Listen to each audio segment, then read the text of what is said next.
Stutter,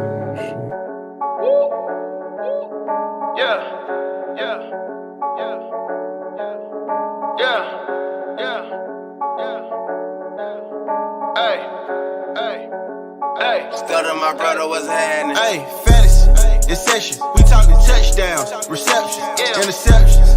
They got a ban the kicker, we need that correction. Talk them out, we flexing. How many of y'all you collect? We trying to get that winning record. Fantasy, this session. What up, though? And we back, week 6. What it is, hope is what it should be. Welcome to another episode of Fantasy in Session, the podcast. Today is October the 13th, and the boys is back in town for week 6. If you don't know, now you know, episode 101.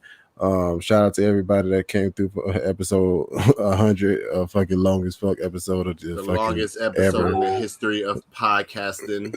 It was fun. It was fun. For sure, man. Shout out to everybody that swung through. If you haven't already, make sure you subscribe, like, comment, leave a review, etc., etc. Tell a friend to tell a friend to tell a friend where you been. Week 6. We here, damn, bro. We was just talking about we still got 9 more weeks of this. How y'all fellas doing? Yeah, bro. Doing great, bro.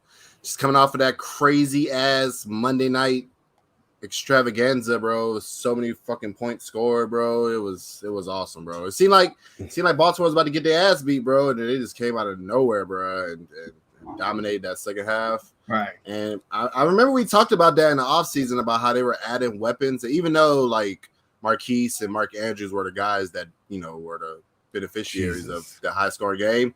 We saw that they were trying to build their team to like so they don't, you know, be out of the game if they're behind, because that was their problem coming into the year. Whenever they trailed in games, it's like it was pretty much over. So it was good to see them actually get a win coming from behind like that. So they're dangerous this year, bro. I saw somewhere where it said like Lamar Jackson in total yards allowed period, he's outscoring the whole, it's like 12 different whole NFL teams, the Falcons included.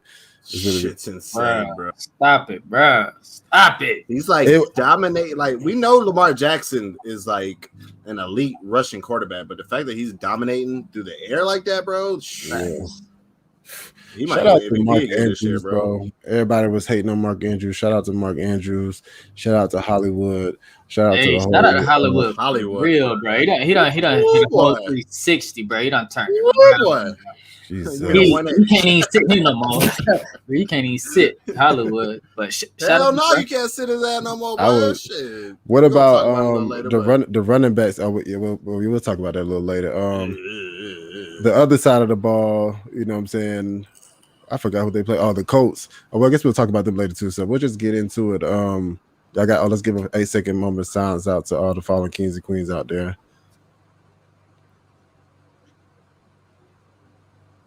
And man, we back. And shout out to all the teams out there that's 0-4, 1-5, or with a losing record, and you feel like you drafted a hell of a team and you top 3 in scoring in your league, and somehow you just keep losing every week because you go against the person that goes the craziest every week.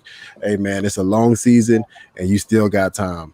Don't give up yet. Your folks. Right, bro. Sounds personal. Shout out to the folks, Gabe's folks. Nah, it's so crazy. Right, but for real.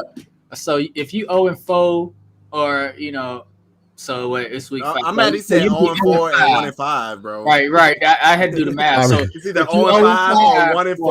Or 1-4, and you in Dynasty, are you just giving it one more week, or you just looking forward to tanking? It depends how your squad is looking, bro. Like if you're in that situation where you win against like the highest scoring teams every week, and you feel like you have a good squad, then yeah, you should definitely gut it out, and hopefully the average come down, bro. It evens out.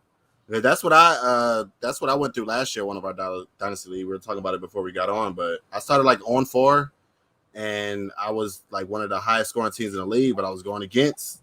Like I had the most points scored against me, so I turned it around, made it to the ship, lost, but it's just the fact that you can turn it around, bro. Like it's going to even out if you have a good team. So just stick with it, man. What about in redraft teams? Like when do you blow up your team in redraft to not lose the season? It's just over there. No, you can. I mean, if you got a team, Nah, that you even got some It's bums, never over. See, it's bro, never if you got over. some Even bums in on your team, redraft, nobody's bro. going to trade for your bums. If you ain't picking up people off the waiver No, wire, I'm talking about if you're in a position where your team is scoring points, you're just losing. oh, you just hold it out. You just got to hold it out. Yeah, you got a hold, bro, because everybody's gonna be trying to buy your studs for cheap because they're gonna think you desperate, bro. And once you start doing that, bro, you're gonna start taking these package deals for a stud, bro, and it's not gonna work out like that. They just bro. throw a whole bunch of people in the trade, and it's just like, hold on. Exactly. Keep working that waiver wire. Keep trying to make trades, make moves, but just don't take the package. Don't deal compromise studs, your team. because 9 times out of 10, it's not gonna work out for you, bro. It's just gonna get worse. I can dig it. Derrick Henry is not leaving my team, so for everybody that's sending me those offers for Derrick Henry, it's not happening. It has. I have got one that made me think about it, but I can't give up Derrick Henry. It's nothing. Monster, bro. I can't say my team is gonna get better by giving up Derrick Henry. Bro, we had discussions. We even had the panel, bro. I think it was on the first panel we had. We were talking about aging players, bro. Derrick Henry was one of the guys, bro. And we were talking about he might fall off a cliff, bro. And this dude's on pace for motherfucking 470 carries, bro. Like, bro, this dude is not human. He's not human, bro. Like, we knew that once we seen his workouts, we knew he wasn't human. Shit is insane, bro. You know, damn. that on a normal basis. Before we get into the show, Chris Carson or Kareem Hunt in full PPR. Well, we don't really know the status of Chris Carson and full PPR. I know Kareem Hunt is going to get the majority of the receptions, if not all of the receptions out there. So I'm going with Kareem Hunt. And they play the Browns play the Cardinals, so they're gonna have to score and they're gonna have to keep up. So Kareem should see a good amount of targets. And Chris Carson, they play Pittsburgh, and Pittsburgh are tough with the run, but without Russell Wilson, they're gonna run the football for sure. So it's a good decision or a good problem to have. Full PPR though. I would go with Kareem Hunt. Yeah, I agree. Even when Chris Carson, before he went out with that injury, he was almost splitting work with Alex Collins. So, and he wasn't being used in the receiving game. So you got Kareem Hunt being used in the receiving game. He's still splitting, but he's getting that receiving work too. So I think he has a higher floor and really a higher ceiling, bro. He's put up like 20 plus points like 2 weeks in a row. So he has a higher ceiling than Chris Carson at this point as well. So Kareem Hunt, all three of us. Let's get it. Appreciate it. Like and subscribe. You did? Please. Man, so let's get into the show. So we're gonna start it off with Thursday night football. Tampa Bay Buccaneers 7-point favorites at the Philadelphia Eagles, over under 52.5 points. Tom Brady, he was dealing with some kind of a hand injury. That's what the people were reporting, but it's Tom Brady, so he's gonna play. He's still playing out of his mind at the ripe age of 44. It's really ridiculous what he's doing. Second in the NFL in touchdowns. Of course, he's gonna start him. Leonard Fournette. The Eagles are allowing 23 fantasy points to the running back position in half-point PPR leagues, and they're allowing over 122 yards per game on the ground. I think Leonard Fournette is a bona fide start now. He's dominating the backfield for Tampa Bay in snaps with over 50% of the snaps. Only thing, Bernard Gio is back now, so he's gonna salvage him on third down. But he's not doing it. Gio's not doing enough though. I think he had like four. Gio's just touches. Getting strictly targets. He's just getting strictly targets. Leonard Fournette's averaging 16 opportunities a game, so I think he's a locked and loaded RB2 until he fucks up and they switch it up again like they usually do. And Leonard Fournette has had 5 targets in back-to-back games, so he's still getting targeted. It's not like he's not getting any other target too. I think he has like but targets I want to say on a year. Right, Gio been out 4 or 5 targets a game. Gio was out the last couple games. I know he played last game, but they were just easing him in. But usually when Gio there, he don't see the targets. But yeah, I like him running back too. No, Gio missed 1 game, bro. He's averaging 4.5 targets a game. So I mean, it's not a lot, but it's enough with his groundwork that he's a solid RB2, I think. Mike Evans, at least 8 targets in every week now since week 2 with 75 yards to match that. He's second on the team in red zone targets. The Eagles are 28th in the NFL with red zone fantasy points allowed. So of course he's lock and loaded with Mike Evans. Antonio Brown, I think he's eased his way up into that wide receiver 2 on the team type role, catching 2 touchdowns last week, 124 yards. He got an okay matchup against Darius Slay, but the volume is what you want to see here, and he's had at least 8 targets the last 2 weeks. Chris Godwin, however, still his consistency in targets has been up and down, but he's seen at least 7 targets in 3 times this year. So of course you want to start him too. But I would I know we always rate them, but I'm going Mike Evans, Brown, Godwin now. I think I'm going Brown, Evans, Godwin this week. This week, I think Antonio Brown has the best matchup. Yeah, Brown, Godwin, Evans for me this week. And then it's really that whole offense besides Rojo, bro. You start if the tight end, if Gronk healthy, you start there. It's hard to see any of them folks for real. Gronk still is out. It's a Thursday night game. Out.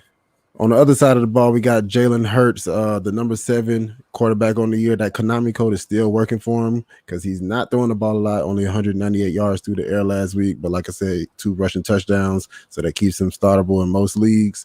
Miles Sanders is who I really want to talk about, 35th in the league in rushing attempts, behind Devonte Williams, Dalvin Cook, who's missed games, Christian McCaffrey, who's missed games, and Jamal Williams, who's second on the team, and even behind Tony Pollard.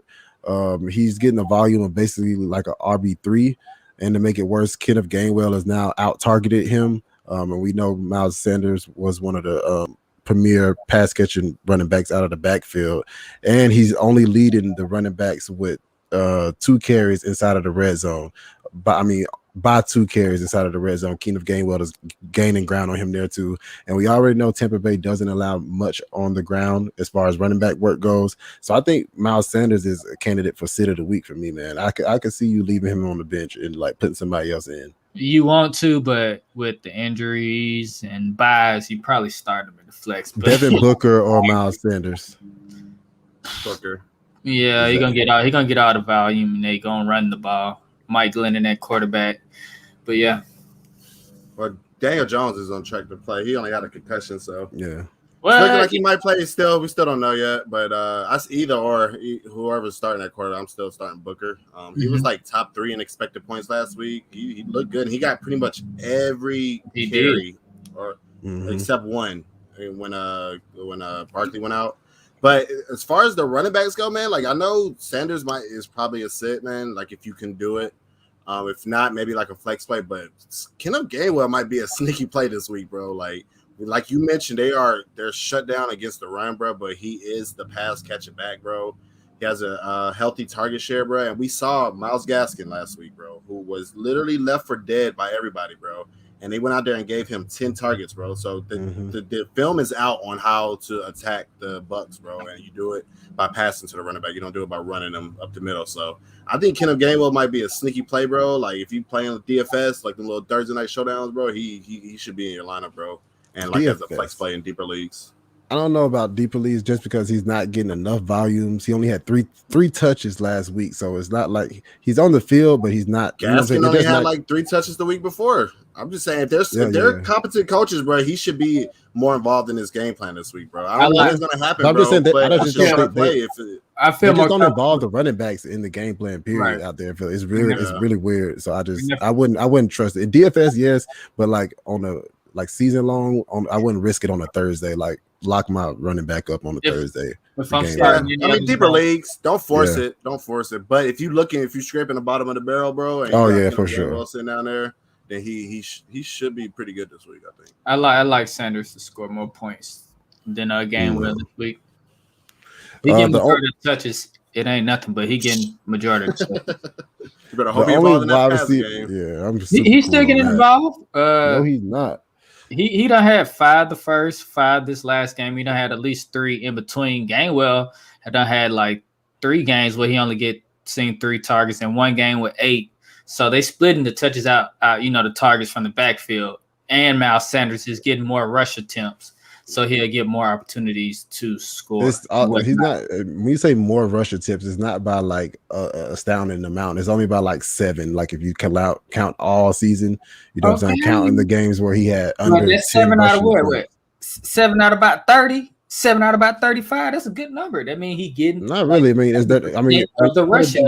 The starting running back had under 10 rushing attempts 2 games straight. It's not a lot of rushing attempts in that backfield when your quarterback is also running the ball too, and he's rushing on the goal line, taking a lot of those goal line touchdowns. I mean, I don't know what you're saying. Either way it goes, I'm saying don't start Miles beware Sanders. of starting Miles Sanders tomorrow because they are a tough rush defense, bro. That's what he's saying, bro. I've been saying the same thing over and over. You can still definitely have a good game. He could have. I just said Sanders. It's not Sanders over game. Well, he's getting around 70% of the ugly rushes. So listen, bro, that's not the argument. That's not the argument. Who cares about any of them? I'm saying sit both of them. It would be Sanders. I'm not saying. I'm saying sit both of them. That's my argument. Okay. You talking about a whole different thing. The only wide receiver that I trust out there is Devonta Smith, of course. Only seen below 7 targets once this year and at least 70 yards in every game except 2. He doesn't get much touchdown deodorant, so that is one thing that people don't like. Tampa Bay is allowing the 3rd most fantasy points to the wide receiver position and tied for 3rd in touchdowns given up. So this match is a pretty good one. So I think he's a good start for Thursday. Ertz is a start for me this Thursday with Goddard testing positive for COVID. He is vaccinated, but they say he still will have to have 2 negative tests before, so he doesn't have to wait the whole 10 days. But it's likely for him not to play. And even with Goddard in the game through the last 3 weeks, Ertz has had 21 targets, and Tampa Bay has given up the 6th most fantasy points to the tight end position. So I do like Ertz this week also. I agree.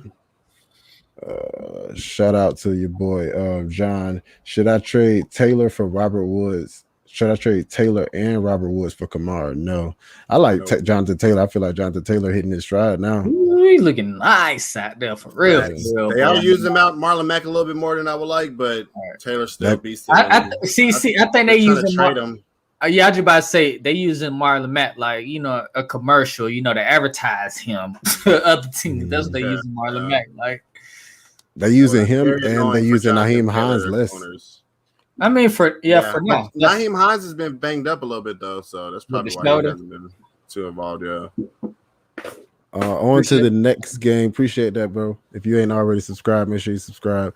On to the next. We got the Miami Dolphins 3.5-point favorites against Jacksonville over under 42.5 points. It's an early morning game Sunday. I really like the London games. I ain't gonna lie to you. It's not like you're from London. Tulio. Not me. I don't like them. I like them. I like them. I'll be up. I'll be too ready early, bro. I'll be ready to watch. I like to wake up. That's what time I usually wake up. But I still gotta tweak my rankings and tweak my lineups. I mean, that's the time I wake up. But I don't like to wake up and just get straight 10 to o'clock be cool. I like to fucking do my morning routine, get my breakfast and all that shit. Tweak my rankings. The normal grown up, we up by then. We don't watch. The parents are up by then. For sure. So what I'm saying? Breakfast is made. Everything is ready to go. What do you think about breakfast after we clean the dish? They say your boy Tua is gonna be back on Sunday. How you feel about that? That's what they say, but they really don't know right now. So at the moment, if Tua plays, I just feel like we haven't been able to gauge his talent as far in the NFL at the moment. And Fuller's on RI, and Parker missed last week with a hamstring injury and could miss this week. Say what? He's on what? You said RI? You said RI, right? I'm on So you about to bite something, boy. I hate y'all. But like I was saying, on Tua, I would like to see Tua put together a decent game before starting him. But he's going against a defense that's allowing 287 passing yards, but only 1 TD passing per game. He's a streamable option, quarterback 2 leagues, but he can be left alone and quarterback 1 leagues. All right, Myles Gaskins had the best game last week, scoring 31 points in PPR leagues. He only ran 5 times, though, but was targeted 10 times out the backfield. He's still seeing around 10 touches per game, and it's worth the flex play, even running back 2 play against a defense allowing the 4th most points to running backs. So Gaskins should have another good week. And if you're a person that's been looking to trade in Myles Gaskins, if you score 16 to 18 points this week, you got to get him. You got to move him this week, or you're going to miss your window to get all you can from him.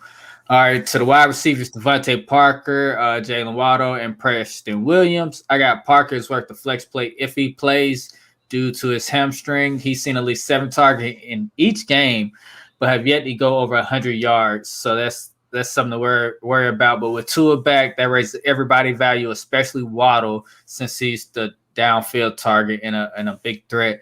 But the Jaguar defense is allowing 37 points to wide receiver each week and allowed 5 different wide receivers to go over 100 yards on them.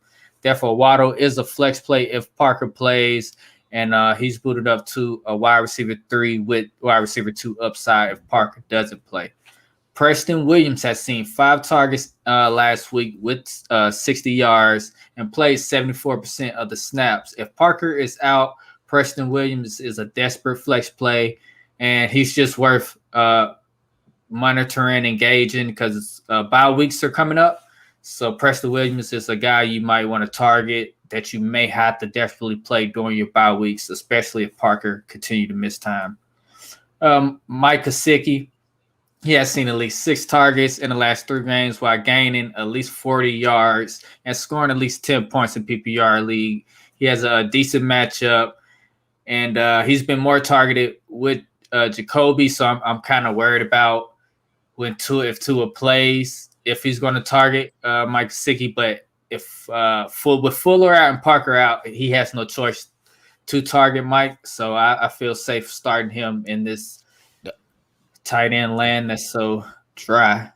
That was right after Carlos had banished him. You know what I'm saying? Right after Tua was throwing to him, or not throwing to him, but like thereof throwing to him. Yeah. And then Jacoby Brissett came in there, and it was like, oh.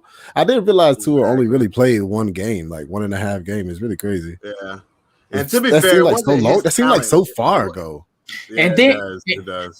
It wasn't Gesicki's talent. It was really just him not being on the field. So if he's going to be on the field more, then by all means, definitely should start him. And Tua, the monitor, he put up the average amount of points that quarterbacks are putting up against New England, which is around 16 points.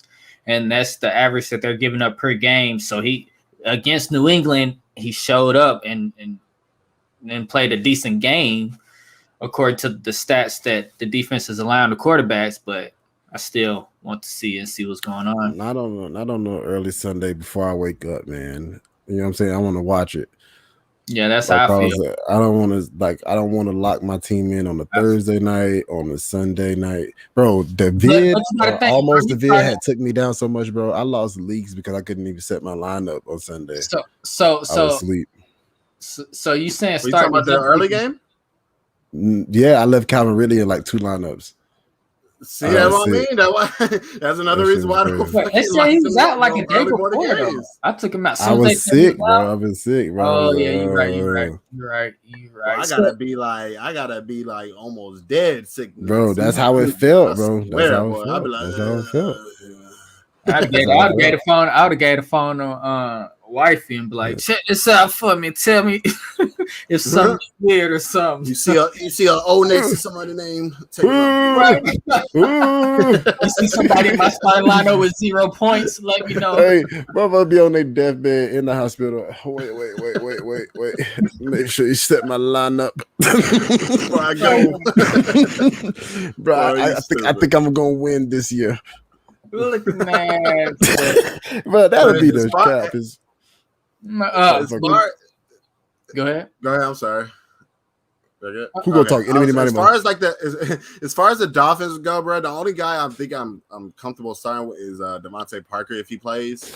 Mm-hmm. He's the only one that showed any type of like real upside, bro. Jalen Waddle had that game with he had 14, 15 targets, bro, and he hasn't done shit since then, bro. And even when he had those targets, he had 40 yards, bro. Mm-hmm. So I'm not trusting really anybody except Parker if he goes. And then Gaskin, just because of the matchup, I guess you could start him as a flex, but I just think that was more game script dependent, man. I'm hoping that they see that he's the best back and they give him more snaps, bro. But I feel like that really Gaskins could be a trap play. What happened last week? I feel like you could be paying for last week, and you never want to get caught paying for last week. Yeah. So that's how I feel about Gaskins. If you got to, you know what I'm saying, just because of how crazy your running backs is right now. But like, I wouldn't be trying to force Gaskins in my lineup nowhere, Jose. I just want to say we're talking about stats with Jacoby, so I don't want to go too far in it because before the year we was thinking these players would be decent with Tua, so with a decent matchup and with bye week and injuries, some of these players are. We don't want to say they're startable, but some of these players are startable. Before you get onto the other side, Jamar Chase or DJ Moore, both. That's actually a good one. All right. It's hard to sit. I'm gonna go with Can you not put both of them in your lineup? But I like DJ Moore. Yeah, I'm gonna go with the volume. They playing the Vikings. It should be a decent game. Rather as Bengals are playing Detroit. If they play up to their competition, they should get up by a lot. And it should be a game for the running backs. But as we've seen how the Bengals do, you never know. But it's hard to see either one of them, man. Bengals have been playing ball this year, bro. What you talking about? Yeah. I know, but it's all He's talking about as far as like the real football. Like they give up a lot of points. Like they're not gonna be throwing a lot of. So that's hard. Bro. That's a tough decision to have, and it's week 6. You need to win. I'm just follow the volume, and I'm gonna go with DJ Moore. Jamar Chase is one of those situations. If you be a down from a lot, put Jamar Chase in. If you project it up or close, and you just need a couple points, I would go with DJ Moore. I would still try to find a way to put both of them in there, bro. Facts. Exactly, bro. Like you might just have to close your eyes and just pick one, bro, because Jamar Chase has one of the best matchups this week against Detroit cornerbacks, man. Like they have nobody out there, bro, and DJ Moore's been balling except that one stinker last week. So I don't know, bro. I had DJ Moore ranked 3 spots higher, so I guess him, bro. But you literally cannot go wrong with either. Make sure you like and subscribe, bro. And shout out to my boy Breathing Fantasy Football. What's up, homie? What up, bro? He did tell us about the Jets 2 weeks ago. That is true. He took that week Zach Wilson won. Shout out to him. It was a DFS play. Nice. I told him he need to come over here and talk DFS with us. He don't want to. See you, bro. Alfredo man said he already got Tyreek Hill and Cooper Kupp. Damn. Oh yeah, you ain't sitting none of them. So yeah, you just got to go matchup and the matchup. Well, at that point, if I got those two, I need a safer floor, especially with Tyreek Hill. You know what I'm saying? I would definitely go probably DJ Moore. I would have to. Yeah, I would lean DJ Moore just to be for a safer play. I can dig it. Bro, you need a package. Or you need try to get a running back unless you got like this might be a 10-man league. Right. I would literally take any one of those receivers, anybody that the running back guy wants, bro, and take one of my running backs and whatever one of these receivers and upgrade that running back, bro. That's an easy 2-for-1 deal right there. I dig it. You might even pull a 1-for-1. Yeah, man. Make sure you subscribe to the podcast. Go to the other side of the ball. Who you got starting for Jacksonville? Other side of the ball, I got Trevor Lawrence. He should exploit this defense. They're allowing the 5th most fantasy points to quarterback, also allowing 2+ TD passes in the past 3 games and at least 386 passing yards in the last 2 of the 3 games. In the first 3 games for Trevor Lawrence, he threw at least 7 INTs, but only 1 INT in the last 2 games. So he has progressed and looked better as he throughout the season. He's a decent quarterback 2 option and streamable in quarterback 1 leagues with the matchup against the Dolphins. James Robinson is a must start. He's seen the volume we all wanted.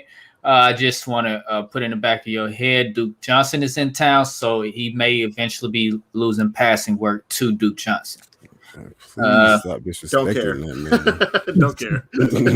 I can't even not care. But Marvin Jones and Laviska Shenault, it's looking ugly at the moment. At this point, it's safe to say all the wide receivers are volatile. Lawrence is getting multiple players involved each week. For example, last week, Jamal Agnew tied the team in targets with 8. And the second person on the team in targets was tight end Dan Arnold. Next in line was Marvin Jones and Tavon Austin with 5 targets each. So each week, I don't know how the targets are going to be spread out on this team, but you just got to believe Marvin Jones is going to see most of the targets each week. And so I like him as a decent flex play, and I'm going with Laviska as a desperate play, even with the Dolphins Bills allowing 44 fantasy points to the wide receiver position as a whole. It's just I feel like those. It's so weird, bro. Spread around in Marvin Jones. Just sit them. Right. That's what I'm saying. I don't like any of those guys this week, bro. I don't like I mean, I wouldn't mind Marvin Jones. I feel like he got the most upside, but I want to stop the discussion. The Dolphins are allowing 44 fantasy points to wide receiver position per game. So somebody is going to have a decent game, and I've just put my money on Marvin Jones. He's the vet on the team. I got you. Laviska Shenault is a crazy situation. He goes from like having that big Thursday night game to having the one catch for 56 yards, and he was like at one point leading the team, and then he still didn't go to him. I can't trust any of these guys. It might be good, bro, but it's a low 45 point over under, bro, and it's literally anybody can have a good game. So I'm personally not trusting any. It's that London game, receiver wise, and it's London, yeah. I feel and Laviska had this game after the coach came out and said we're gonna get Laviska more involved. Where, fam? Exactly. In my 20-man league, I got Tom Brady, Zeke, Melvin Gordon, Cooper Kupp, DJ, Dallas, Shenault. Oh man, that is a lot of man. I never played. 20 man. I guess I played like one 20-man league, but it was like weird scoring and shit, so it wasn't like your regular fantasy league. But Tyson Austin, that's the best league. DFS play that's coming live from Breathing Fantasy. Literally himself. Go over there and check him out on his page. I don't play a lot of DFS because I suck, but maybe if I listen to him, I wouldn't suck. Alfredo, man, are y'all in the league together? Multiple of them. Who is the best? I'm the best, clearly. Real quick. Hold on. I just want to. Your next question: who has the most rings? Yeah, Carlos got the most rings, but who has the second most rings? Oh, I got like what 2? It's like me all the way up here, and then Gabe, and all the way down here, and then Jamar got one. Don't worry about it though. We coming back. Who's number one in the fantasy session takeover tournament right now? Man, we got like 20 leagues together, bro. I can say where I'm number one and freaking multiple too. Shit. But anyway, back come on. Back to the next game. No, hold on. I got to finish on Dan Arnold, the tight end for the Jaguars. He played 73% of the snaps and produced a decent stat line. He caught 6 of 8 targets for 64 yards, averaging 10 yards per catch. In this ugly tight end land, he's a streamable tight end option. Even though it's not the best matchup, the Dolphins are allowing 14 fantasy points to the tight end. But if Lawrence has targeted anybody, he has been targeting the tight ends week in and week out. So I feel like going into with the buys and some injuries, he's a decent streamable option. I do like Dan Arnold, especially since they traded for him. And then as soon as he got there, they tried to work him in. You know what I'm saying? He didn't get that many targets his first couple of weeks because he didn't know the playbook. But then he popped out with 8 targets. And we already seen Oshitsky first week get 8 targets. And so the rookie player is always, you know what I'm saying? The rookie quarterback is always going to look toward that reliable tight end, I think. Yeah, I like it, bro. On to the next game, we got the Chargers at the 3-point favorite, Baltimore Ravens over under 52 points. How you feel about Lamar Jackson? Well, we already talked about a little bit about Lamar, but of course he's starting him. How you feel about that running back situation? That's the gross part of that. I hate it, and I am sitting all of them. Mm-hmm. I mean, the good news is that the Chargers are allowing the 6 most points to running backs, but I mean, it's just they're using a 3-way committee. Plus, you have Lamar Jackson vulturing and getting his rushes. Last week it was Murray, Freeman, and Bell. This past week it was Murray, Freeman, and Tyson, bro. So it's 4 guys that are 3 of the 4 that they could potentially roll out every week.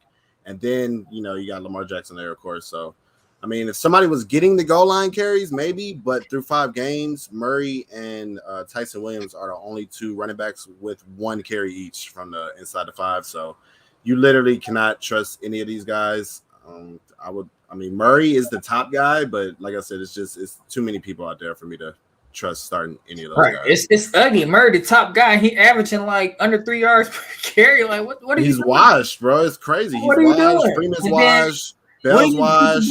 He got some juice, and it's And they like, just took the ball away from He's Tyson good. Williams. He's the best running back by Right. far, but it Yeah. has to be other shit. Like it has to be pass blocking or Something. it's something that he's not doing, bro. It's just Oh, he's no. not getting, it's not translating to fantasy, bro. So until we see him get more touches and more snaps, bro, I just can't touch. I can dig it. it. Yeah, I'm staying away. Of course, you're starting the Lamar Jackson, bro. That dude's a freaking monster, bro. Dude for the most yards in his career last week, so definitely starting him. Marquise Brown, bro. This dude Hollywood. is breaking out this year, bro. The classic third-year breakout usually takes 2 years at least, or at the most for these stud receivers to break out. Man, he's doing it in his third year, like we are used to receivers doing. Stayed in the flame last week, caught 9 of his 10 targets for 125 yards and a touchdown. So through 5 weeks, he's now 9th in yards, 11th in red zone targets, tied for first in end zone targets, 5th in yards per route run, tied for third in deep targets, which is 20-plus yards down the field. So he's been used downfield and in the red zone, which is great news, man. We're so used to seeing him just like kind of targeted downfield, bro. So the fact that he's being used everywhere is great news for him sustaining this production throughout the year. Averaging 18 half PPR points per game and is the number 6 wide receiver so far this year. So, man, you have to start him. The Chargers have been stout against receivers so far. They're allowing the 4th fewest. But, I mean, with that volume and with the usage that he's getting, bro, like, he is the guy out there, bro. I just want to add crazy in. to see. It's crazy to see. I just want to add in one thing. Even just watching the game from Monday night, when they kept trying to go deep in the first half, they came in the second half and they just started getting the short routes, and he was winning there. So it seemed like you said, he's here, bro. Like he can run all the routes right now, and he's doing it well. So I definitely agree. He's a must start. My bad. If he didn't have that weird game where he dropped like 3 potential touchdowns, bro, he would be like the number 1 receiver right now, bro. So Easily. it's crazy. Yep, start him. Of course, you're starting Mark Andrews. He's finally coming around, bro. Like he had a slow start to the year, but he's been coming around lately. I think he's like number 3 in tight ends through 5 games after that crazy monster game last week. So definitely starting him. On to the other side of the ball, of course, you're starting the Justin Herberts. You're starting the Ecklers. You're starting Mike Williams, who's the number 1 receiver. Like his mother, but well, I guess it is. You know what I mean? You know what I meant. As far as Keenan Allen, of course, you're starting him, but just wanted to touch on him for a little bit for anybody that's kind of discouraged by his production. He hasn't been the Keenan Allen we knew from past years, of course, but he is still commanding a 26% target share and leads the team in routes.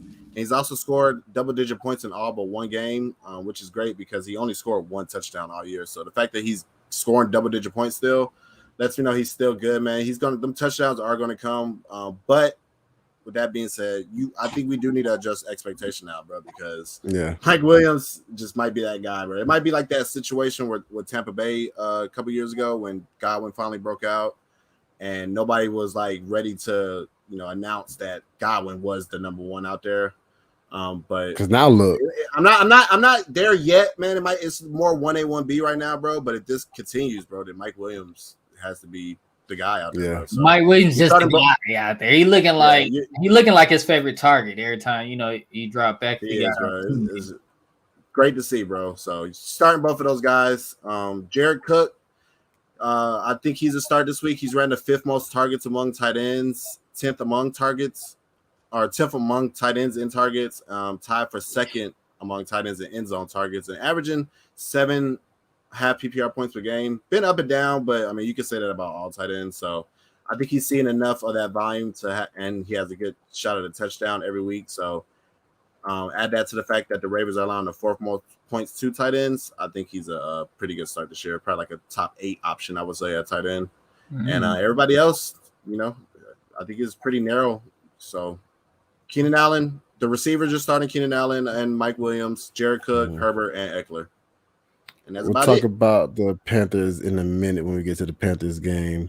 The Stafford versus the Giants or Murray versus Cleveland.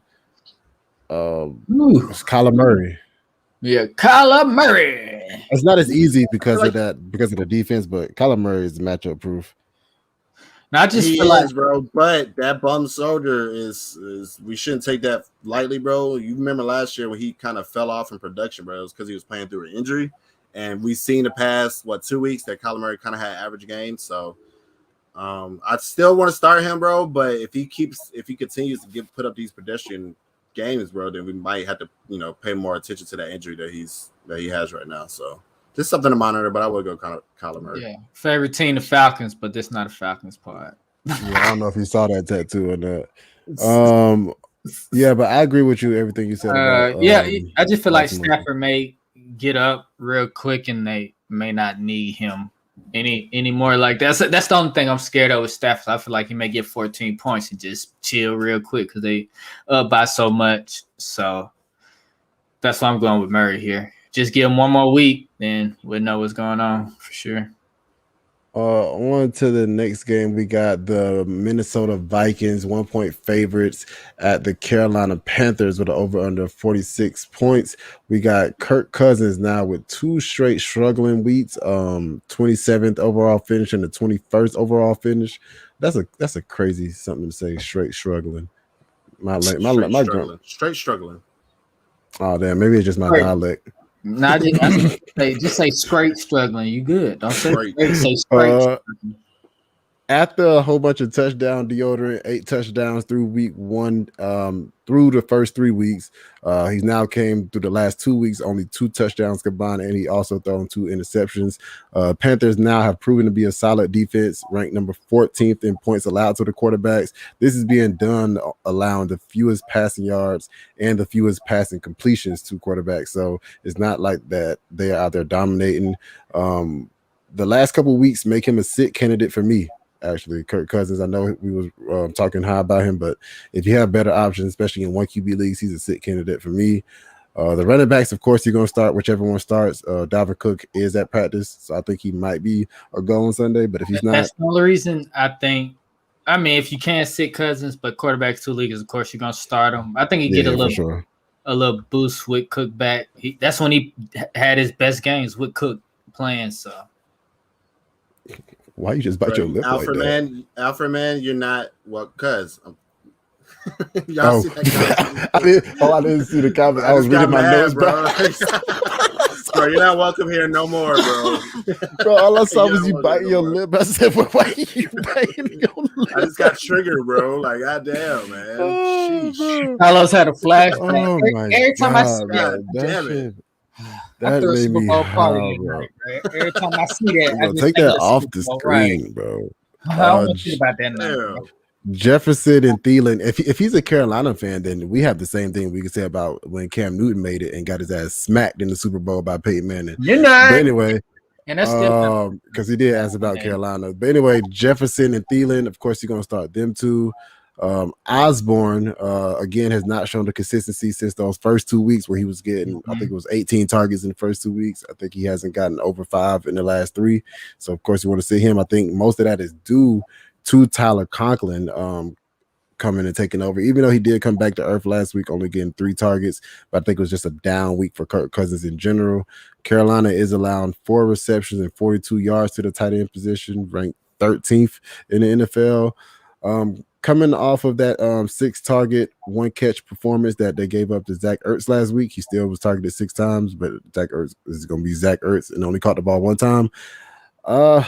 He's a fringe start for me in the tight end world. I wouldn't force it though. Yeah, how you feel about it? Play for me. Same. Depends on your other options. I mean, let me give you a couple of names. Oh, okay, Yeah. I got a couple of names. Somebody asked me one earlier. Let's go. Evan Ingram, Tyler Conklin. I'm going. It's ugly. I'm going Evan Ingram. Evan Ingram. I'm talking about given with the situation. No Kenny Galladay. I'm expecting. I think Sterling Shepard to be back, but I don't think. And each game Ingram played, his point total has went up, and target and his yards went up a little bit. So I think he get a little bit more involved, especially with their. Let's go. Dan Arnold or Tyler Conklin. Dan Arnold. Yeah, see, I like Dan Arnold. Last one in David Njoku or Tyler Conklin. I'm a I'll go Conklin there.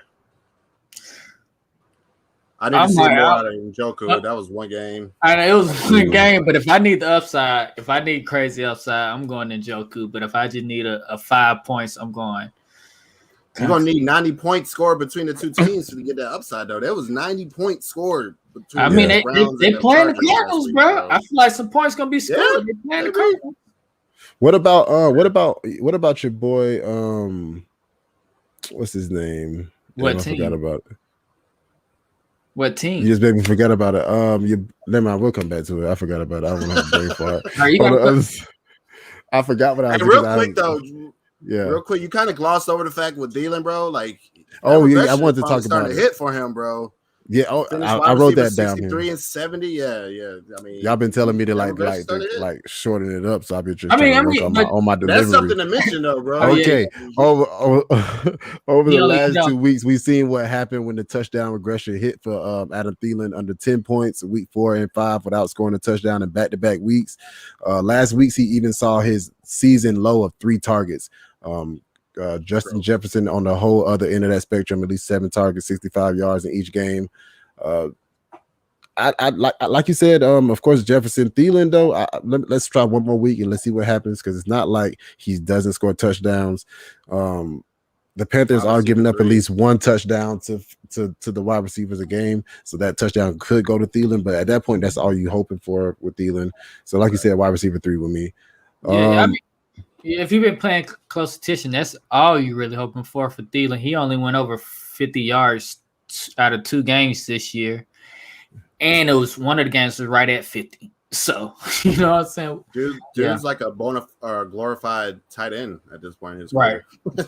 It's either TD or bust. Sad to say, but TD before we get to the other side of the ball, we got Trey Godwin, Debo, and Emmanuel Sanders, and Knox for Hill. James, I just got to know: are these players on your bench? But if you got to start, I don't have to know that at all. We're not trading Godwin and Debo for Hill at all. Right. Well, yeah, Debo putting up similar points as Hill. Knox is not going to continue. Well, I mean, he might be on to something, bro. Because if he does have a stud tight end already, then you're looking at just a 3-for-1. I mean, Debo has been in the flames, bro. But I mean, we know Hill does this every year, so. I think I would trust Hill to do this more than Debo, but it's I would have to see the rest of your team. If you have a stud tight end, then it's a little closer. I probably. But you're giving up a lot of depth at that point. I probably still would keep. I'm sitting. Bye weeks coming up. Players getting hurt. Up a lot of depth, and Tyreek Hill hasn't been flaming it up enough for me to feel confident with making that trade. Somebody knee injury. I mean, like you said, we know it's coming, but you haven't felt confident enough. Make sure you subscribe and like, James, if you haven't already.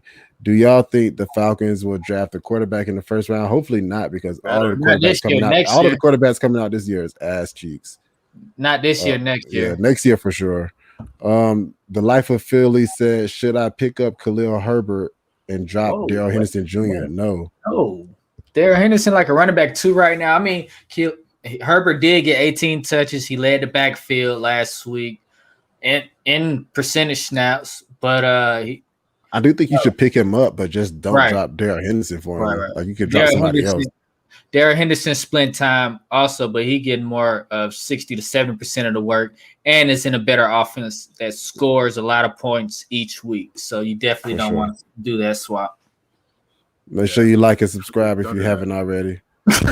Carlos, don't do that. Nope.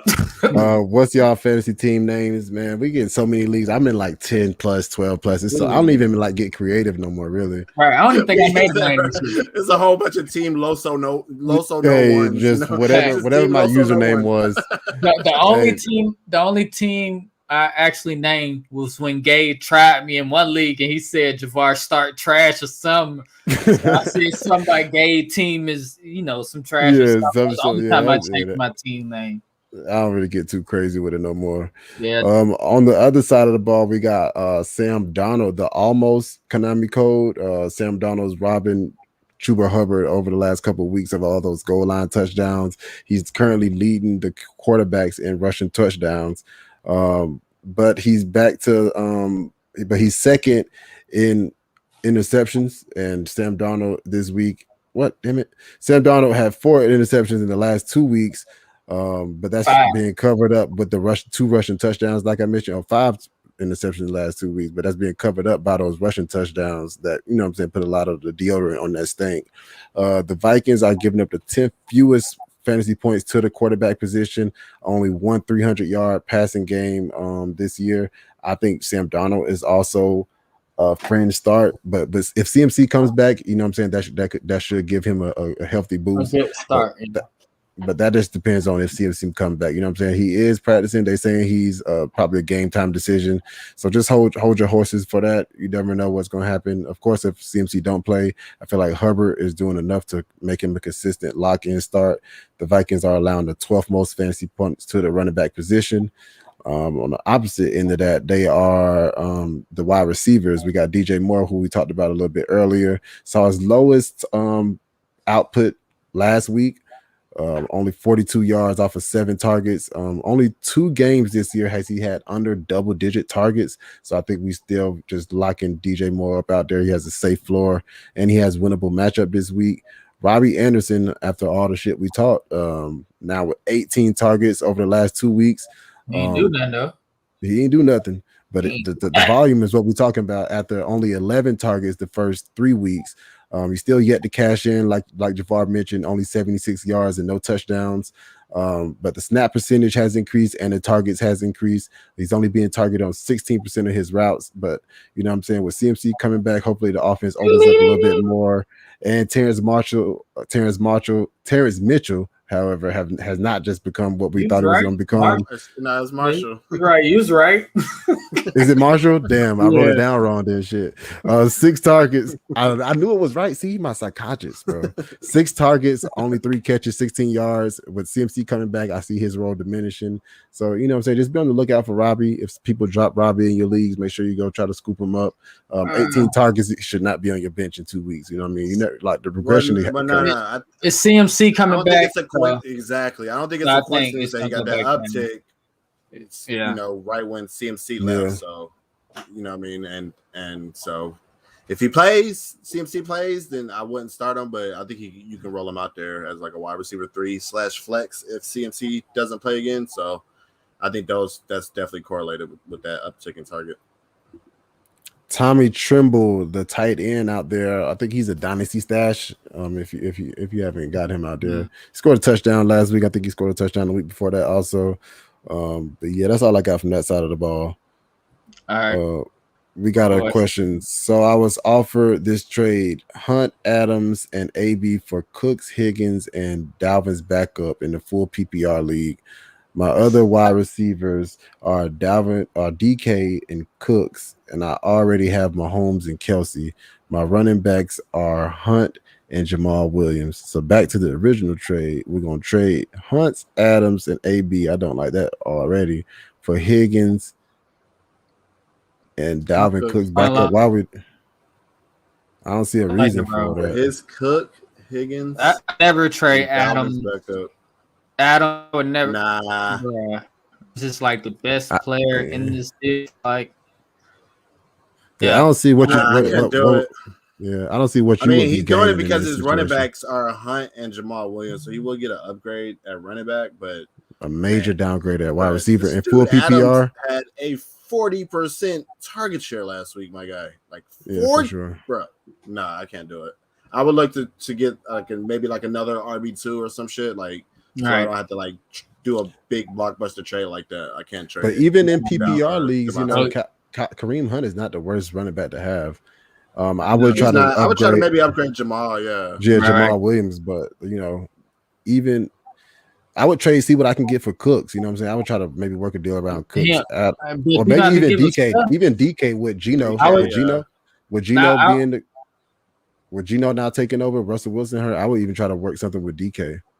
Trade AB for a running back, or AB. Take him for like a Darrell Henderson.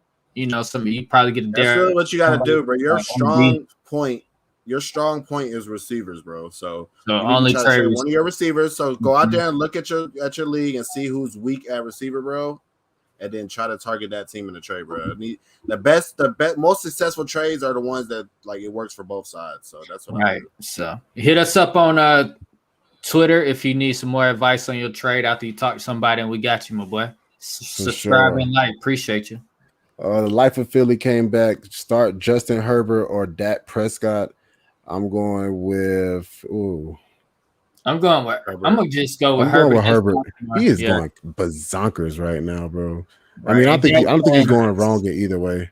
Dak playing New England, if that means anything. So I go with Herbert. I mean, they're playing New England, and it's the fact that, brother, Staley, bro, he's going for a lot of fourth downs, bro. So that's a lot of that's more points for your team, bro. Like if they're going for all these fourth downs and if they convert on that fourth down, that's more plays for you. So I get it. And then on the flip side, you got Dak. They're running the ball more than we saw last year, bro. And their defense is actually good this year, bro. So that's taken away from Dak's production. So still a great play, but Herbert is the guy.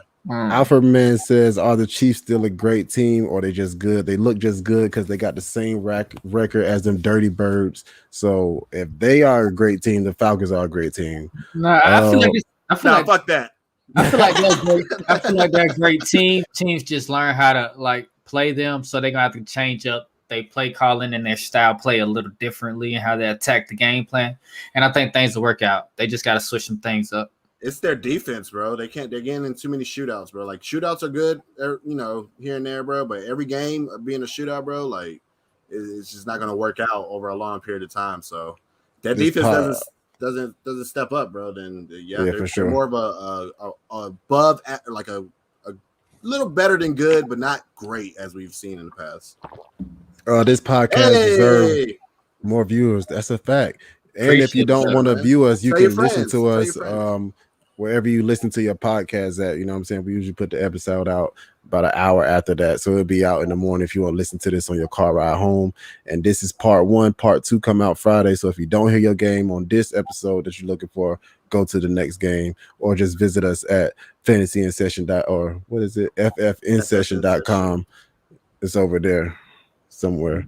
FFinsession.com to see all the rest of the content that we got out there for y'all. All right, last one. We got Boss Man Fat start Khalil Herbert or Melvin Gibson this week. I think that's what I say. Melvin Gordon. Hey, he said it confidently too, but I was like, what is he? Gabe said too many words in the span of 30 seconds, bro. You gotta give him a chance to breathe. And he was moving stuff. He was moving the screen and shit. I did put up the website. That's my bad, bro. But he said, but anyway, man, what's the answer, bro? What's the answer? I mean, if Melvin and Gibson, two players in one, I'm starting them. But I'm trying to look at Melvin Gordon. I'm going with Melvin Gordon too because. The Khalil Herbert, like you said, he did get 18 touches, but that was his first time, and he still has Damien Williams in that backfield. And you never know if Damien Williams can just take over the backfield.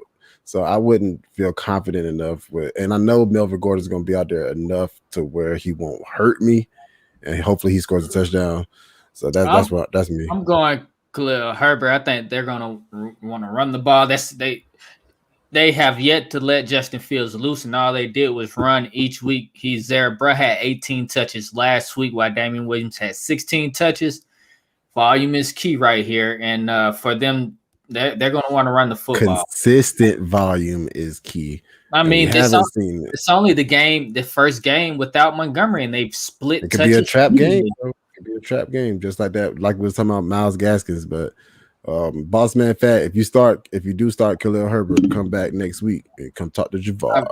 Khalil Herbert for upside. That's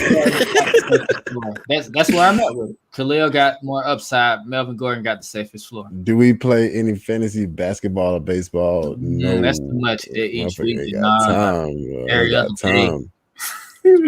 On to the next game. I tried both, but I can't do it. Yeah, I did both too. On to the next game. We got the 4-point favorite Packers at the Chicago Bears are over under 40. Did we already do that game, huh? No. Just talking about over under 45 and 45 points. We already mentioned Devontae Adams going bazonkers, so of course he's starting him. A-Rod, he's starting him. The running back, he's really everybody but Robert Tonyan, I think. Well, yeah, of course you start your studs. Devontae Adams, enough said. Aaron Rodgers, he scored 23 points and threw 2 TDs in the past 3 games. And then you got Aaron Jones and A.J. Dillon. They kind of splitting touches right now. Jones is getting no less than 19 touches per game and getting around 70% of the backfield snaps. So do not worry about Andrew Jones' value. Keep starting him each week. He's locked. He got to slip up too. Yeah, well, hey, look, he was going to walk right past that too. Andrew Jones, what? Chop on. Hey, Andrew Jones is one of my favorite players. Oh, snap. I don't want the baseball. Hey, shout out to them Braves. We back in the NLCS. You know what I'm talking about? All right, back to football. My bad. I was talking about Aaron Jones, not Andrew Jones. Jones is a must start against a tough Russian defense. Dillon has received at least 12 touches in back-to-back games. This is encouraging. It could be worth the flex spot moving forward. I wouldn't start him this week against a touch rush defense, but if he gets at least 12 touches, again, I feel comfortable start him in the flex in certain matchups moving forward. Robert Tonyan is a sit onto the other side of the ball. Justin Field has yet to got the keys to drive the Ferrari up there in Chicago. He has only rushed. Or do he just keep crashing that motherfucker? But he might got the keys. He might just not the goddamn, or he might just not got his license. Maybe it's what would the head coach be of the car? The motor? Maybe it's that's what I was about to say. I was trying to figure out what is he. I was trying to figure out like what is he. He the motherfucker sitting on the side and telling you like the parallel part, but he telling you to do everything the wrong way, and so you fail just off of that. Yeah, he co-pilot. Bro has rushed 9 times in the last 3 games. Like, bro, what's going on? And have yet to throw the ball over 20 times. I can understand throw the ball over 20 times because he's a rook, but to rush 9 times in the last 3 games, like you're not taking advantage of what he brings to the team. You know, on to the running back, Damien Williams and Khalil. So I got Justin Field as a sit, of course. On to Damien Williams and Khalil Herbert. Damien played 48% of the snaps, posting 16 rushes for 64 yards and 1 TD, adding 2 catches on 3 targets for 20 yards. As far as Damien, he's worth the running back 2 flex play against the Bears want to run the ball. The Bears want to run the offense through the running backs against a team allowing the 11 most points to running backs. So I feel Damien Williams is more of a safer play. He received all the targets out of the backfield. So if Chicago do get behind, Damien Williams should not be game script. Rather, as Khalil played 52% of the snaps, and he only posted 18 rushes for 74 yards and had 4 yards per carry. He carried Damian Harris by 2 and outplayed him by a couple, 6%. So it looks like they're going to split the carries, and they ran the ball, 20, 34 times total, not if we include Justin Fields, the team ran the ball 36 times total in one game. So they're going to run the football against the teams that's allowing the 11 most fantasy points to running backs. I feel both of these guys are flex plays. And I feel more comfortable sitting Khalil this week, but it's just it's bye week, and a lot of guys are hurt. So I can understand you playing him. But Javon just told this man to start him, and then he gonna tell him, "Hey, I feel comfortable sitting that man, no cap." Hey, Javon talk himself into a sit, bro. I mean, but with those two, I kind of like them over Melvin Gordon. Melvin Gordon is sitting at nine, averaging like 10 carries a game. He's not reaching up, and bro, first game he get 18 touches. So I feel like they're gonna redo that again this week. So I like both of them as flex plays. But if you do have somebody better to start, I will start them in front of Khalil. I don't think that's Melvin Gordon though. 10-4. Gotcha. I think you have some on the tight end. Oh, ain't no tight end to start out there. Dang, my bad. Well, do y'all got anything with the running back situation and quarterback before I move to the wide receivers? No, you got it. What wide receivers? Allen Robinson, Darnell Mooney, Darnell Mooney. I said, Darnell Mooney. Allen didn't practice Wednesday due to an ankle injury. If he plays, he's a sit, right? Allen has seen double-digit targets, but have went over 50 yards and scored a TD only once this year. And that is all those is a separate game. So Allen has seen double-digit targets, went over 50 yards, and scored 1 TD only one time this year. And all those 3 happened in 3 different games. It's ugly for this guy. So Mooney is a good start in the flex if Allen misses. If Allen plays, Mooney is a desperate flex play against a defense allowing 33 fantasy points to the wide receiver group. That's just where I'm at with this passing offense. If any passing going to come through this offense, it's going to be Mooney. They seem to have a good connection with Fields, but it's just ugly right now. He's a desperate flex play. Yeah, man, and I ain't that desperate. I don't like it. It's not taken away from Mooney. He's looked like the best guy out there. Allen Robinson hasn't finished higher than wide receiver 51 this year, so of course you're not starting him.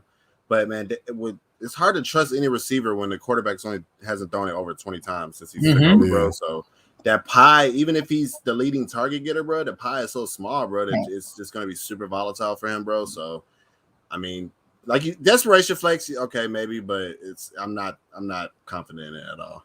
I can dig it. That's all I have for that game. Should I start Terry, Derek Carr? Now, let's get trade, my boy. Oh, should I trade Terry, Derek Carr, and Joe Mixon for Nick Chubb? Hey, what is this? Nah. Is this a one quarterback league? Is it one quarterback? Because if it's one quarterback, Derek Carr, I don't care about Derek Carr. I can't do it. I wouldn't even think about him. I'm thinking it. I'm looking at it as Terry and Joe Mixon for Nick Chubb. Yeah. I got to trade like Joe Mixon and a back end receiver too for Nick Chubb or something like that. I mean, Joe Mixon is not. I mean, Joe Mixon is just a name at this point. Not really. He getting volume. Nick Chubb needs a touchdown. He needs a touchdown. That elite week, you know what I mean? He playing in the standard leagues. He's looked great every week, bro. But when he don't get them touchdown, they had over 200 yards rushing last week. That's so. And Cincinnati looked good rushing the football the last 2 weeks with or without Mixon. So with Mixon back there and getting that volume out that backfield is, bro, you just got to roll with it, bro. He's talented. It's going to come. On to the next game. We got the 3.5-point favorite Bengals at the Detroit Lions with an over-under of 47.5 points. Boss Man Fat started the question off for should be worried about TJ Hawkinson, and I think that is what a lot of people are worried about right now. Yes, you should. All right, so I will start with him. So after he recorded his top 5 finishes during the first 2 weeks, he hasn't finished higher than tight end 20 during the last 3. He is still top 3 in routes ran among tight ends, but I think him struggling is probably a combination of 2 things. First is his down weeks came right after he injured his knee a few weeks ago. So that could have something to do with it. And then also Detroit literally has nobody else outside of Hawkinson and Swift in the passing game. So it's a little easier to scheme him out, compared to these other like stud tight ends. This week definitely might be worried about him. Matchup isn't great against the Bengals. They're allowing the 5th fewest points against tight ends. But I mean, with the lack of options at tight end, I don't think you're going to sit him, bro. Like, who are you going to start him? Well, I guess if you have like a Schultz maybe or like a Dawson Knox maybe, but I think you got to keep rolling him out there.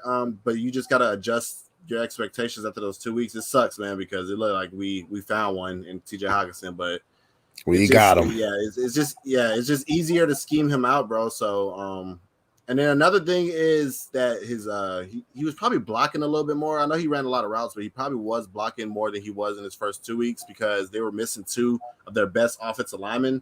So with one expected to come back, I forgot his name. One is expected to come back this week. That should free up some more routes for him to run. But yeah, man, I think you should be slightly worried about him, man. But I'm not sitting him unless I have another like top 6 option or anything like that. So yeah, I go TJ over Kasich just to see if Tua gonna target the guy if he come back and play. Kasich been on this run since Tua been out, so I'm kind of worried about that. So for now I go TJ over him this week. I would go. Hold on. I would still start Hawkinson over Hines too. You say he had Hines that he could start. I got you. I mean, the bottom line is, bro, like if you don't have like Kelsey at this point, because even Waller's been kind of like up and down. You know what I mean? So if you don't have Kelsey, bro, I feel like everybody should be expecting these type of games from Hawkinson, bro. But he showed you his ceiling, bro, and I don't think every single team is just going to scheme him out, bro. I don't think a lot of teams probably won't even have the personnel to do it. Bengals might have it because they're pretty good against tight ends, but I don't think it's going to be like this all year, man. He'll have better weeks, definitely. It's according to who you starting Himes over. That's what it boils down to. It's according to who you start Hines over. Of course, you starting. Well, that's what he said. He said he'll start. Oh, never mind. He can't start Hines in a tight end position. Right. So I also have Nyheim Hines, who I didn't mention because I have JT. Can I start both JT and Hines this week? I would not start Hines. We already talked. If you want to go back to the beginning, we talked about Hines matchup. But yeah, I wouldn't start Hines in my lineup this week. No. Well, how does he feel about that Detroit side of the ball? Oh, forgot we were still talking about my game. So another start I got, of course, is Swift. Of course, his ceiling will remain capped as long as him and Jamal Williams split the groundwork through 5 weeks. You got Williams getting 55 carries compared to 52 for Swift. Good news is that Swift is dominating the passing down work. He is second among running backs in targets with 34, and he also has the edge on carries from inside the 5. So still, his ceiling is capped, but he's still like a top 15 play, and he showed you his ceiling, which is like top 2, top 1, or whatever. So still starting DeAndre Swift. I just wanted to mention that ceiling issue that he has. So that's it for the starts. Fringe play is Jamal Williams. He is averaging 14 opportunities a week. And most of that is on the ground with 11 carries a game. But his fantasy relevance has pretty much been dependent on if he scored a touchdown or not. His double-digit points have come in the weeks that he has scored a touchdown. So I will be more confident in matchup against soft rush defenses. But with the Bengals allowing the 13th fewest points to running backs, I think he's more of a desperation flex than a solid, flex play this week. So I can dig it. Depends on your other options, but, I'm not as confident as I was during these soft matchups. That's all I have for Detroit. Hold on real quick. Let's just finish up on some of these questions. So this question was pertaining to the start of JT and Himes. He said he would be starting Himes over Gordon or Khalil Herbert. As I already said, Herbert getting 18. Hey, listen, I'm just go there. Gordon, if you come back and is Khalil Herbert let you down, you go talk to @Javar Knows or whatever his fantasy name is on Twitter. Javar and Session. Then what happens if Khalil Herbert scores 2 touchdowns and Melvin Gordon puts up? Okay, then you go. And I'm saying then you go and cheer him on. I'm just saying, listen, it wasn't me. When did you come in on that? I don't know. And then we had this guy. He said, "Start Mike Evans. Are you starting Mike Evans? No. Do you like benching Mike Evans? Starting Pittman? No, I do not. Nope, Start your studs. Right. And then he says his other wide receivers are Keenan and Jamar. Yep, start Keenan, Jamar, and Mike Evans for sure. And I think we he got one more. Do you like adding Melvin Gordon for Nyheim Hines? Yes. Yeah. You get it? I mean, yeah. Yes. Oh, he mean for the waiver? Yeah. Off a waiver? Yeah, for sure. Yeah. You got another one down. So we see Javonte take over more of that work. I mean, it's still pretty much 50-50 split, so I'm Yep. Make sure you like and subscribe if you hadn't already liked and subscribe. Oh, who won this trade? TJ Hockenson and Adams for Kelsey and Chase. That might. Kelsey and Chase. That might. Kelsey and Chase. Yeah. As of right now. Right. It's close. It's pretty. Right. TJ still got time to prove. I wouldn't say like a 1. I feel like it's like a wash. Especially if TJ Hockenson come back and be TJ Hockenson that we drafted him as, then for sure. On the other side of the ball, what you got going on for the Cincinnati Bengals? All right, so we're starting Joe Mixon. Weren't expecting much last week, but it was good to see him play and get in the end zone. And I believe he practiced today, so it doesn't like there was any setbacks last week.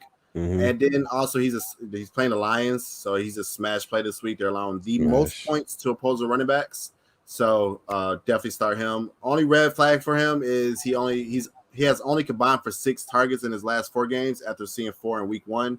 So the lack of receiver work will affect his ceiling, but I think he gets elevated to like a back-end RB1 almost this week with that cake matchup. So starting him. T. Higgins, he didn't do much last week in his return, but he was second behind Chase in targets with 7. Coming into the year, I viewed him as like a wide receiver too. I thought he would be the guy since it was Chase's rookie year. I like Chase more in Dynasty, but I thought Higgins would perform a little better in redraft. But I'm changing my mind on that. Chase is exceeding expectations, so I think he's more of a high-end wide receiver 3 going forward.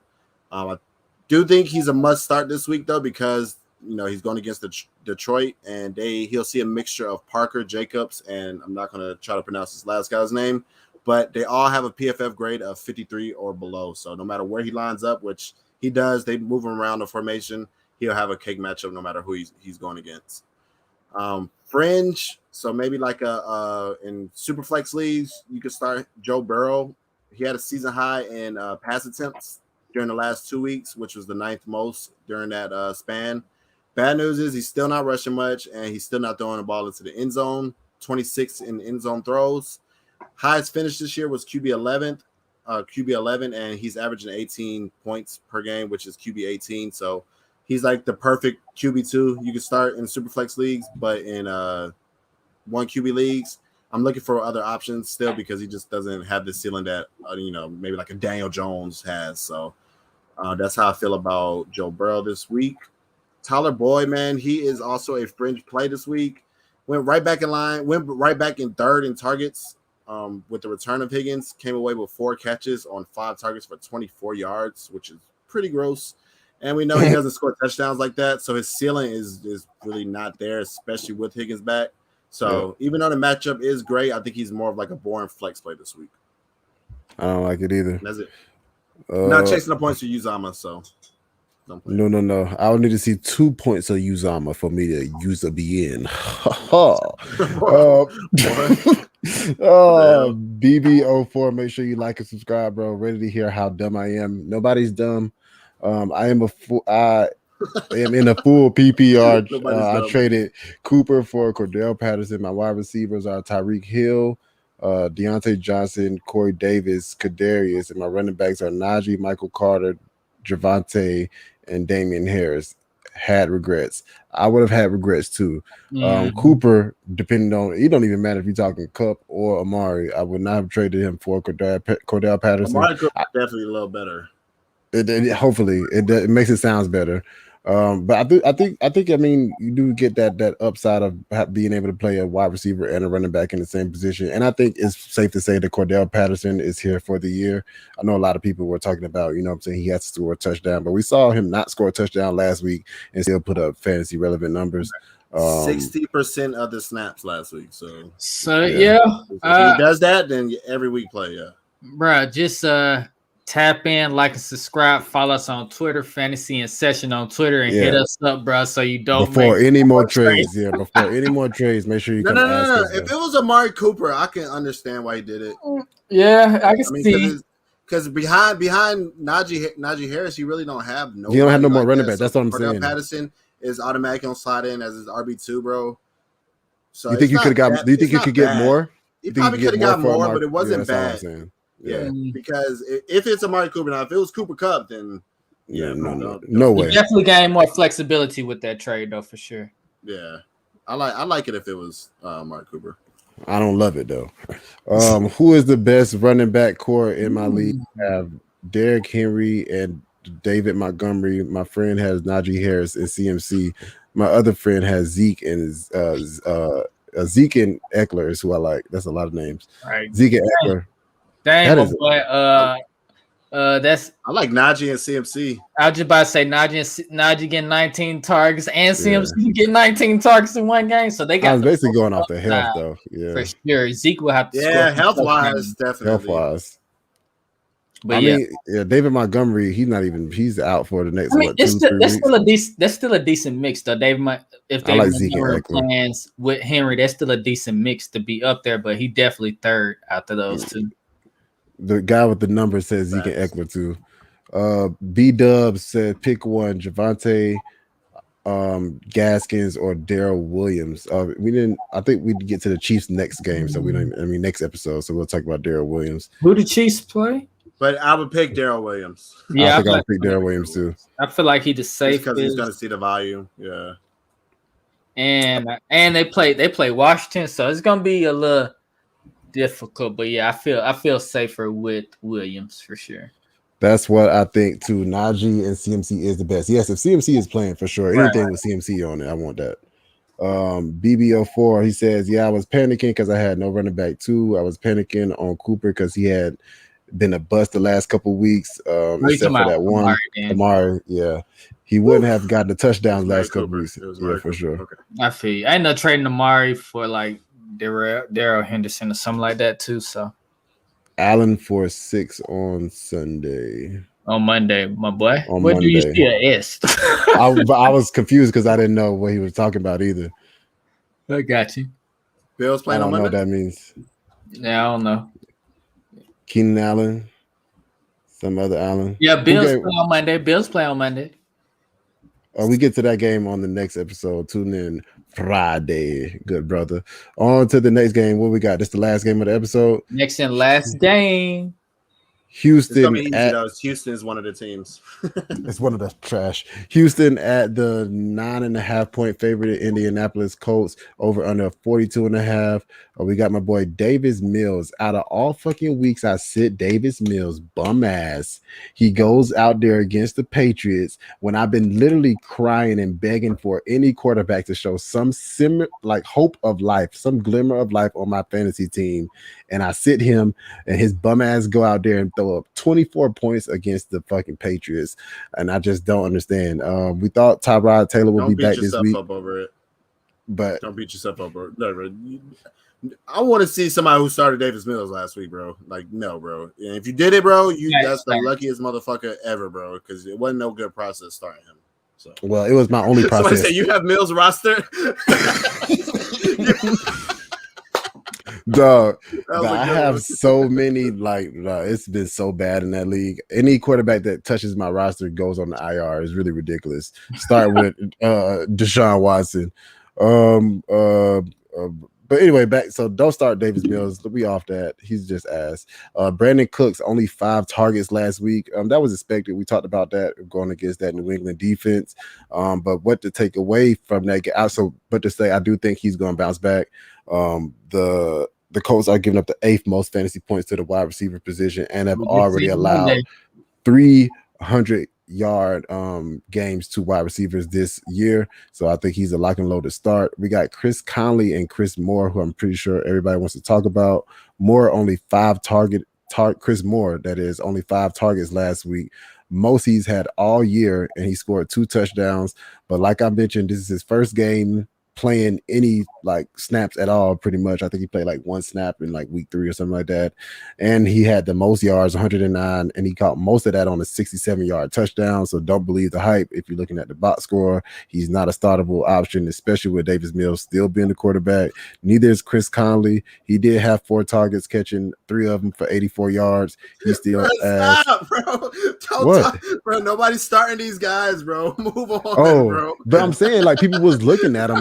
Thought about it. More. I can understand I can understand if you picked up more just to sit him on the bench and drop that's somebody. What I'm saying. People looking at him.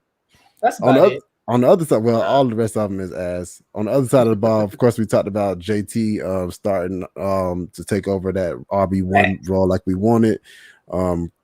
Carson Wentz put up his first great game. It took 400 yards in the overtime to do it against that Baltimore defense, but he gets the Houston defense, allowing the 11th most fantasy points to the quarterback position.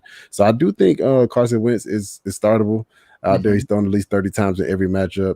Nyheim Hines, over the last 2 weeks that Jonathan Taylor has been producing, Hines has dramatically fell off. No touchdowns over the last 2 weeks and only touched the ball 9 times in 2 weeks total. Jonathan Taylor. I don't know why I want to keep saying Justin. Jonathan Taylor, of course, is the reason for this. And with the emergence of Marlon Mack carrying for 5 times or more for some gross reason, Hines pretty much has no fantasy relevance to me right now at this point. Only touching the ball 9 times in 2 weeks. Still kind of. I mean, I seen somebody ask. I wouldn't drop him unless it was something better out there. I would drop him from whoever he.